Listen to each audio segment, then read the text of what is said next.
we must start the 7 o'clock hour with our red hot and rolling Portland Trailblazers. They beat the Orlando Magic last night in easy fashion. They started out 8-0. They were down. And after that, it just didn't go Orlando's way. They beat the Magic last night. Get this, 119-90. And if you're curious how the box score was because you didn't watch or catch the game, Scoot played 32 minutes, 23 points, 7 assists, 5 boards. Shea off the bench had 23 points. He was a plus 26 in his minutes. Scoot was a plus 27. Ant played 21 minutes, was a minus 2. And Toumani Camara had multiple just body-bagging defensive plays against his Paolo block Banchero. on Banchero was Which at the one? rim. I mean, sure, the one where it's elevated, I'm going to dunk on you, and he meets him at the top, and just insanity what that guy can do. I want to actually start, because we'll talk about the Blazers being good and what this is going to mean for them. The deadline is in 7 days, and it doesn't appear that there's a lot going to be available. So we'll talk about this, but I want to quickly start the second hour. The Blazers have won 6 of 7. They have. We have Chauncey audio to get to. I want to defend Dirt for a second. Oh. For anybody listening out there. Hello.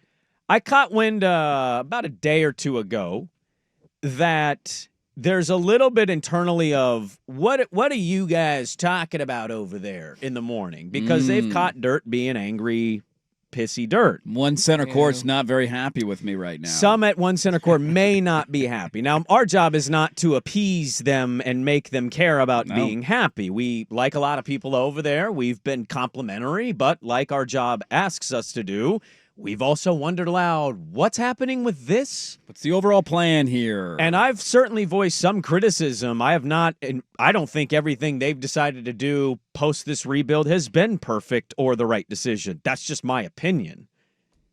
But where I will defend my co-host is last night is grade A example of what his point has been. Dirt is not, look, Dirt wants to lose because he wants as many ping pong balls for Cooper Flagg. Overall, Right now, the top 3 teams have double the balls that the Blazers have as we currently sit. They're 5.5 out of the play-in. We can fundamentally disagree on, is it better to keep winning for your culture and just, if you don't make the play-in, maybe you get lucky versus should you be the Wizards? I totally get that. Okay, that's a separate conversation. Dirt's anger is more sitting in, if you're going to win with Toumani and Shaden and Scoot, maybe the Klinger, though bad game for Klinger. Yeah, only 8 minutes. Okay, the young guys that we want to build around, Denny now, all right, they won that game. Where Dirt's anger is not in the just winning, it's the, how'd you win? With Jeremy, DeAndre, and Ant, who are clearly not necessarily on that timeline. Yes. Leading the way with Scoot and Shade barely playing. And I think if you cannot parse out the difference between those opinions, there it is, cut and dry for you. The young guys win you the game and they look good. I don't know if Dirt really is bothered. But when you do it with the vets and you bench the draft picks, that's where I think, as a co-host, I'm interpreting your anger. Am I having the right read there? Okay, I am. I think you nailed it, baby. I think you nailed it. I'm all gravy, baby. And I said that Just without sit over here. I'm not even going to get angry today. having even talked to him before the show today. That was my read because Summed it all up. I heard this the other day, and sometimes teams get wind of loudness and say, "What's going on?" And my immediate response is, well, I don't work for you, so you don't pay what's my going check. on is what's going on our show. You mind your damn business, but thanks for listening. Well, it's okay to disagree with our takes. Plenty of people do. Yeah. It's you need to interpret it right and not catch 2 minutes of a segment to really understand. And that's the difference is how they win last night, I would guess you liked. No problem with it at all. It was predominantly led by the 2 top 10 picks over the last 3 years who you should be building the team around this year, but for some reason over the last handful of weeks, they're both coming off the bench.